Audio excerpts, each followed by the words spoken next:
Fraud किन लोगों के साथ हुआ है और अगर फ्रॉड हो गया है तो ये फ्रॉड हम क्लेम किससे करेंगे, यानी सोल्यूशन हमें कौन प्रोवाइड करेगा, बहरिया टाउन या डीलर एसोसिएशन या मार्केट में बैठे हुए दूसरे लोग। नाज़रीन, मेरा नाम राना अदनान मुदस्सिर है, पाकिस्तान प्रॉपर्टी लीडर्स। बहरिया टाउन कराची में कुछ बिल्डर्स ऐसे थे, प्राइवेट बिल्डर्स उनको हम कह सकते हैं, जिन लोगों ने बहरिया टाउन कराची की तारीख में एक बहुत ही गलत किस्म की मिसाल कायम कर दी। आप ये कह लें कि बहुत ज़्यादा लोगों के साथ फ्रॉड किया और आज वो मार्केट का हिस्सा नहीं है। मैं बात कर रहा हूँ नाज़रीन ख़ासकर ऐसे बिल्डर्स की जिन लोगों की शायद प्रॉपर्टीज़ भी उनके नाम पर नहीं थी और उन लोगों ने जो प्रोजेक्ट्स को अनाउंस करके उसके ऊपर जो है बिल्डिंग्स अनाउंस की और फिर ओवर सेलिंग भी की, फ्रॉड करने के बहुत सारे तरीके अपनाए और फिर मासूम आवाम के साथ फ्रॉड किया। आज इस ख़ास वीडियो में मैंने जो आप लोगों के साथ बात करनी है उसमें कुछ सवालात हैं। सवाल ये कि जिन लोगों ने फ्रॉड किया वो फ्रॉड हुआ क्यों? इसके जवाब में जब मैं रिसर्च करता हूँ या लोगों से बात करता हूँ तो मुझे कुछ जवाबात मिलते हैं कि जो ये बिल्डर्स थे वो लोग या तो अच्छे प्लानर नहीं थे या उन लोगों की एक्सपेंस बहुत ज़्यादा थे और इनकमिंग यानी जो इनकम थी वो लिमिटेड थी या कम थी और एक्सपेंस वो ज़्यादा कर रहे थे, या वो लोग अब ये कह लें कि मुस्तकबिल को उस तरह से नहीं देख पा रहे थे जिस तरह देखना चाहिए, या फिर ये कह लें वो हादसाती किस्म के बिल्डर्स थे जिन लोगों का कोई background as a builder as a developer नहीं था। वो सिर्फ बहरिया टाउन में आए, यहाँ पैसे की रेल पिल देखी और लोगों को कॉपी करके वो भी बिल्डर बनने की कोशिश में लग गए। और मैं ये समझता हूँ प्रॉपर इम्प्रॉपर किस्म की जब प्लानिंग नहीं उनसे हो पाई और उन लोगों ने बहुत सारी उनकी प्लानिंग फेल हो गई, इम्प्रॉपर उन लोगों ने रिएक्ट किया और ऐसी वजूहात बनी, कहीं ना कहीं वो आहिस्ता आहिस्ता आहिस्ता आहिस्ता जो मसाइल का शिकार होते गए, ऐसे प्रॉब्लम्स में स्टक हो गए जिनसे निकलना शायद मुश्किल था। तो इसमें अगर जब इंसान इस तरह की किसी सिचुएशन में होता है तो वो फिर ओवर कमिटमेंट भी करता है, फिर इस तरह की चीज़ों में चले जाते हैं। तो ये चीज़ मैं समझ रहा हूँ कि इस वजह से ये फ्रॉड हुआ। अच्छा, अब इसमें एक और चीज़ कि अगर फ्रॉड हो गया तो उसको क्लेम किससे किया जा सकता है? बहरिया टाउन कराची में मैं काम करता हूँ रियल एस्टेट का, और यहाँ पे जब इस तरह के कोई काम होते हैं तो बहरिया टाउन का हेड ऑफिस यहाँ मौजूद है। बहरिया टाउन के हेड ऑफिस में डिफरेंट काउंटर्स बने हुए हैं, डिफरेंट डिपार्टमेंट्स हैं। आप लोग वहाँ जाके अगर कोई मिसहैप किसी के साथ होता है तो वहाँ एक एप्लीकेशन दी जा सकती है। आप लोग ये चीज़ें यानी बता सकते हैं कि हमारे साथ फलां लोगों ने ये किया, ताकि बहरिया टाउन की मैनेजमेंट उनके अगेंस्ट कोई सख्त एक्शन लें या बाकी लोगों को भी अलर्ट करें कि इस तरह के फ्रॉड से बचें और बाकी आवाम का नुकसान ना हो और फिर आप लोगों के लिए भी शायद उनके पास कोई ना कोई प्रॉपर सॉल्यूशंस होंगे। उसके बाद आती है डीलर्स एसोसिएशन या डीलर कमेटियां, जो किसी भी मार्केट में या किसी भी जगह पे जब इंसान काम कर रहे होते तो वहाँ पे कोई ना कोई एसोसिएशन बनती है। तो यहाँ पे भी डीलर्स एंड बिल्डर एसोसिएशंस बनी हुई हैं। आप लोगों को मेरा मशवरा ये है कि अगर आप में से कोई भी शख्स खुदा ना खास्ता इस तरह के मसाइल का शिकार है तो आप लोगों को भी ये चाहिए कि आप लोग अपनी एक एप्लीकेशन दायर करें, आप रिकॉर्ड कीपिंग का हिस्सा बन जाएं, यानी एक रिकॉर्ड के अंदर आए। और असल में यहाँ हमारे पास रवैये क्या हैं? रवैये ये है कि जब बहुत सारे लोग ऐसा यानी किसी के साथ ऐसा स्कैम हो जाता है या कोई फ्रॉड हो जाता है तो फिर लोग ये कहते हैं कि अच्छा शायद ये हमारी किस्मत में लिखा हुआ था, अच्छा शायद जो है वो मतलब हमारी किस्मत में था या ऐसा हमारे साथ हो गया, हम लोग इस पे सब्र कर लेते हैं या क़यामत वाले दिन अल्लाह उनसे पूछेगा। और फिर हम लोग इस तरह की शायद बात करते हैं कि ये कोई किस्मत मुकद्दर की बात थी, इसमें हमारी कोई गलती नहीं है। अच्छा, जहाँ हमारे कस्टमर्स, अच्छा किन लोगों के साथ फ्रॉड हुआ है? अब सबसे अहम सवाल ये कि किन लोगों के साथ ये ऐसा गलत हुआ? वो लोग जो मैं एक जुमला पहले बोलता हूँ कि सस्ता रोए बार बार, महंगा रोए एक बार। वो लोग जो सस्ते की तलाश में थे, by one get one free वाले चक्कर में थे,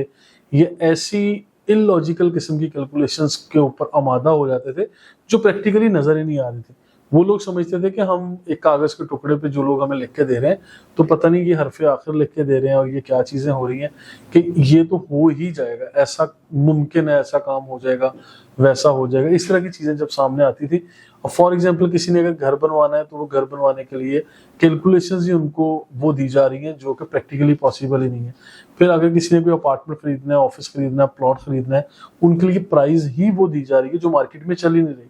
और लोग क्या कहते हैं कि अच्छा जी अगर हमें किसी ने पेमेंट हमसे दरकार है और पेमेंट हमसे डिमांड की गई है, लेकिन हमें तो बहुत ही कम कीमत पे लोगों ने ये ऑफर कर दिया, हम तो वहाँ उस बंदे के पास जाएंगे। मार्केट में काम करने वाले ऑथेंटिक लोगों को इग्नोर करके जब लोग सस्ते की तलाश में इस तरह की सर्विसेज लेने के लिए वैसे लोगों के पास जाके बैठ गए जिन लोगों ने ना प्रॉपर डॉक्यूमेंटेशन की, ना प्रॉपर कॉन्ट्रैक्ट किए, ना प्रॉपर गाइड किया, ना प्रॉपर आप लोगों को प्रॉपर्टी हैंड ओवर की, बल्कि उल्टा फ्रॉड हो गया। तो ऐसी चीजों में मेरा ख्याल है कि वो लोग जिसके अंदर जिन दोस्तों के अंदर कहीं ना कहीं लालच मौजूद था, सस्ते के चक्कर में थे, इंसानी फितरत है, कम से कम जो है वो लेना चाहते हैं, डिस्काउंट लेते हैं, बड़े बड़े by one get one free, ये बिग डिस्काउंट, और फिर ये जनाब फलां ऑफर है, ये फलां ऑफर है। इस तरह की चीज़ों पे जब एक के बाद एक इंसान देखता है तो अट्रैक्ट तो हो ही जाता है। लेकिन मैं प्रैक्टिकली स्पीकिंग आप लोगों को ये बताऊं कि जब भी किसी किस्म की कैलकुलेशन कर रहे हो, सेल परचेज कर रहे हो, आप जितने भी स्मार्ट बनने की कोशिश करें, आप स्मार्ट हैं भी, तो मैं आप लोगों को ये कहूँगा कि आप लोग स्मार्ट डिसीजंस करें, आप एक्सपर्ट डिसीजंस करें, लेकिन ऐसा बिल्कुल ना हो कि आप लोगों की आंखों पे कोई ऐसी पट्टी बन जाए कि हमने अगले को बेवकूफ़ बना दिया। लेकिन सम टाइम होता ही है कि अगला शायद आपको इनडायरेक्टली कहीं ना कहीं बेवकूफ़ बना जाता है जब वो रफू चक्कर हो जाते हैं। तो खैर ये डबल शाह लोगों से और इस तरह के लोगों से बचना चाहिए हमें। हम वापस आते हैं अपने टॉपिक पे कि अभी हुआ ये कि हम लोगों ने ये भी देखना है कि अब ये फ्रॉड मार्केट में हो गए। बहुत सारे ऐसे लोग हैं जिन लोगों ने अपनी फाइल्स यहाँ पे बनवाई, अपना पैसा लगाया, यहाँ पे सरकारी मुलाजमीन, यहाँ पे जो जॉब पेशा लोग हैं, उन लोगों ने अपना पैसा यहाँ पे आके इन्वेस्ट किया। अब ये कहीं ना कहीं लोगों का एतबार, ट्रस्ट जो है वो बहरिया टाउन पर था। बहरिया टाउन के अंदर जो काम करने वाले लोग हैं वो लोग भी कहीं ना कहीं they all are being supervised and watched by the Bahria town management and the dealer associations and builder association. तो अगर ऐसे लोग कहीं ना कहीं कोई गलत करते हैं तो ऑब्वियस बात है कि बहरिया टाउन मैनेजमेंट को भी इस तरह इनके अगेंस्ट स्ट्रिक्ट एक्शन लेना चाहिए, जो कि बहरिया टाउन ने लिया भी होगा और लेते भी हैं। मेरी आज इस वीडियो में फिर बहरिया टाउन मैनेजमेंट से रिक्वेस्ट है कि जो बहरिया टाउन के वो खासकर मुतासिर जिनको इस तरह के बिल्डर्स ने पैसा इकट्ठा किया, उनको प्रॉपर्टीज डिलीवर नहीं की, ओवर सेलिंग की, डबल फाइल्स बना दी या कुछ इस तरह का मामला किया और आज वो रफू चक्कर हो गया, मार्केट में नजर ही नहीं आ रहा है, तो उन लोगों के खिलाफ कुछ करना चाहिए और हमारे कस्टमर्स के हक में कुछ फैसले करने चाहिए ताकि उन लोगों की जो है वो दादरसी हो सके। अच्छा, फिर मैं ये आज ये कहता हूँ कि हम लोगों ने अगर इस तरह का फ्रॉड हुआ तो हम लोगों ने इससे सीखा क्या, आइंदा हम लोग किस तरह से मार्केट में काम कर रहे होंगे, या हमारे कस्टमर्स के लिए हमारा क्या पैगाम है। मेरा आप लोगों से जो बात करने का पर्पज़ है वो यही कि जो माजी में हुआ वो एक अलग चैप्टर है, उसका सोल्यूशन क्या होगा वो भी अलग चैप्टर है, लेकिन आइंदा आप लोगों ने क्या करना है उसके ऊपर भी मैं थोड़ी सी बात कर लेता हूँ कि इससे हम लोगों ने बहुत कुछ ये सीखा कि आप लोगों ने आइंदा 100 दफ़ा सोचना है, कहीं भी इन्वेस्टमेंट करने से पहले डॉक्यूमेंटेशन प्रॉपर होनी चाहिए। आप लोग ऑनरशिप डॉक्यूमेंट देखें, ऐसा ना हो कि प्लॉट किसी के नाम पे और वहाँ उसकी बुकिंग कोई और कर रहा है और फिर प्लॉट जिसके ऊपर वो बिल्डिंग बनने जा रही है, हम लोग कुछ इस तरह की चक्कर में जब वहाँ जाते हैं कि यहाँ पे ये फलां ऑफिस फलां चीज़ या कोई चीज़ आप लोग बुकिंग में दे रहे हैं कि शोरूम है, तो आप लोग उन चीज़ों की प्रॉपर लिख पढ़ लें, यानी और फिर उसको वेरीफाई करें। बहरिया टाउन के हेड ऑफिस से भी, डीलर एसोसिएशन में भी जाएं, उन लोगों का बैकग्राउंड देखें, फिर कौन लोग कितने अरसा से काम कर रहे हैं, कितनी बिल्डिंग्स पहले बना चुके हैं, क्या डिलीवर कर चुके हैं। हर किसी का एक प्रोफेशनल हिस्टोरिकल बैकग्राउंड होता है, आप लोग इन चीज़ों को देखें। फिर जो पेमेंट्स कर रहे हैं उन पेमेंट्स को परफॉर्मेंस बेस्ड पेमेंट करें। मैं हमेशा ये सिखाता हूँ आप लोगों को कि आप लोगों ने काम देखने के बाद अदायगी करनी है। ऐसा नहीं है कि सिर्फ आप लोगों को पेपर पे ड्रॉ कर दिया, अच्छा जी ये 4 हम यहाँ पे बेंगलोस बना रहे हैं, इसमें से एक आपका हुआ, आओ जी पैसे मुझे दे दो। ऐसा नहीं, प्रॉपर स्टेप बाय स्टेप चीज़ें आप लोग अगले के अकाउंट में ट्रांसफर करें और फिर स्टेप बाय स्टेप सारी चीज़ें करें, एक ही गो में ऐसा ना करें। और कोई अनोखी किस्म का कोई डिस्काउंट अगर आपको दे रहा है, कोई अजीबो गरीब किस्म की ऑफर्स दे रहा है, by one get one free है, मैं ये भी दे दो वो भी ले लो, और इस तरह की अगर कोई चीज़ें आप लोगों को हों तो उस पर अट्रैक्ट ना हुआ करें, बल्कि सोच में मुब्तला हो जाए कि ऐसा कैसे मुमकिन है, ये लोग कौन है जो इस तरह से कर रहे हैं, और इनका कोई बैकग्राउंड है भी या सिर्फ ये लोग जो है वो इस तरह से लोगों को अट्रैक्ट करते हैं। फिर एक चीज़ मैं आखिर में आप लोगों को बताता चलूँ कि आइंदा तो आप लोगों ने बहुत कॉन्शियस होकर चलना है, ये तो ऑब्वियस बात है, इसके अलावा कोई चारा ही नहीं है।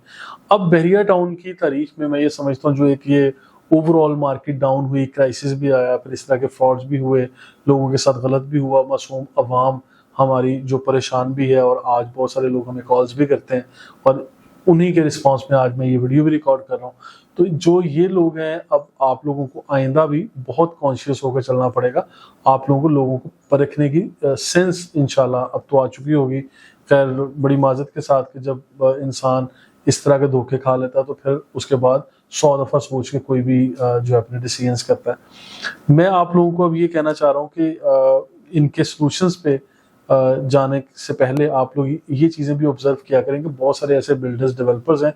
जो बहुत ज़्यादा पैसा मार्केट में स्पेंड कर रहे होते हैं। बड़े-बड़े इवेंट्स ऑर्गेनाइज करना, बड़ी-बड़ी जो है डिस्काउंट ऑफर्स दे देना, और फिर यानी इलॉजिकल वे में जो चीज़ों को मार्केटिंग के ऊपर पैसा लगाना, ना कि उस प्रोजेक्ट के ऊपर लगाना। हाँ, मैं मार्केटिंग के खिलाफ नहीं हूँ, मैं बड़े-बड़े इवेंट्स करने के खिलाफ नहीं हूँ। हर किसी की अपनी ज़ाती राय है और ज़ाती एक सेंस होगी, स्कूल ऑफ थॉट होगा, एक माइंडसेट होगा। लेकिन मेरा माइंडसेट ये है, जो मैं अपने कस्टमर्स को, देखने वालों को पैगाम देता हूँ कि जो लोग आपसे लिया हुआ पैसा आपके प्रोजेक्ट पर लगा रहे हैं और उसके पैरेलल हज़ार किस्म की वो स्पेंडिंग करें, मार्केटिंग करें, वो दुनिया के मशहूर तरीन जो पर्सनैलिटीज़ हैं, सेलिब्रिटीज़ हैं, उनको बुलाएं, वो जो मर्जी करें, वो उनका हेडेक है। लेकिन प्रोग्रेस भी होनी चाहिए ऑन साइट, परफॉर्मेंस भी होनी चाहिए। आप इन चीज़ों को इग्नोर ना किया करें। फिर लोगों के ऑफिस चमक दमक वाले करके, और फिर जनाब सेल्स का स्टाफ आप लोगों ने फीमेल्स रख ली, मेल्स रख ली, और बड़ी अट्रैक्शन पैदा कर दी। आप लोग आ रहे हैं, जा रहे हैं, इस तरह की जो अट्रैक्शंस हैं, इससे आप इम्प्रेस ना हुआ करें। तो ये बहरहाल मेरा वो पॉइंट ऑफ व्यू है जिसके ऊपर मैं आप लोगों को कन्वे करना चाह रहा था। आखिर में आ जाए, अगर सॉल्यूशंस पे बात करते हैं। सॉल्यूशंस क्या है कि अगर आप लोगों के साथ भी नाज़रीन इस तरह का कोई काम हो गया, फर्स्ट ऑफ ऑल तो मैंने आप लोगों को कहा कि बहरिया टाउन के हेड ऑफिस में रिपोर्ट करें, डीलर एसोसिएशन में भी एप्लीकेशन दे दें। मुझे यकीन है, उम्मीद है, इंशाल्लाह कहीं ना कहीं आप लोगों के प्रॉब्लम के सॉल्यूशंस मिलना शुरू हो जाएंगे, और उसके बाद आप लोगों के पास जो भी डॉक्यूमेंटेशन या फाइल्स वगैरह हैं या वर्बल कमिटमेंट्स हैं, इन सारी चीज़ों का कहीं ना कहीं कोई रिकॉर्ड अपने पास भी रखें और आगे बहरिया टाउन को या डीलर एसोसिएशन में भी दें। और आखिर में मैं आप लोगों को एक चीज़ बताऊं कि फाइल मर्जिंग का एक प्रोसेस है, यानी मर्जिंग भी मार्केट में चल रही होती है, जिसके लिए मैं एक अलग वीडियो रिकॉर्ड कर रहा हूँ जिसका टाइटल होगा yes we are merging expert. तो उसमें भी मैं बात कर लूँगा, और यहाँ भी आप लोगों को थोड़ा सा हिंट देता हूँ कि इन फाइल्स को एडजस्ट करके, मर्ज करके कहीं ना कहीं फर्दर नेक्स्ट किसी प्रॉपर्टी में, यानी एग्जिस्टिंग प्रॉपर्टी में, हम लोग टीम पीपीएल आपको असिस्ट करेगा और उसमें आपको अकोमोडेट किया जा सकता है। यानी उसमें प्रोसेस ये होगा कि आपकी अगर फाइल में 10 लाख, 15 लाख, 20 लाख या 50 लाख रुपए कोई भी अमाउंट XYZ जो आपने पे की थी, वो आपकी फाइल के अंदर है, और वो बिल्डर आज मार्केट में नहीं है कि किसी ना किसी तरह आपके साथ वो गलत हो गया, आप लोग वो फाइल्स लेके आए, हम लोग देखेंगे, और फिर फर्दर अपार्टमेंट, विलास, प्लॉट्स, बेंगलोस या जो भी फ्लैट्स वगैरह, शॉप्स हैं, ग्राउंड फ्लोर के शोरूम्स हैं, इस तरह की चीज़ें आपको ऑफर करेंगे, और उस आपकी प्रीवियस अमाउंट को एडजस्ट या मर्ज करने की इंशाल्लाह हम लोग ज़रूर कोशिश करेंगे। और इस तरह की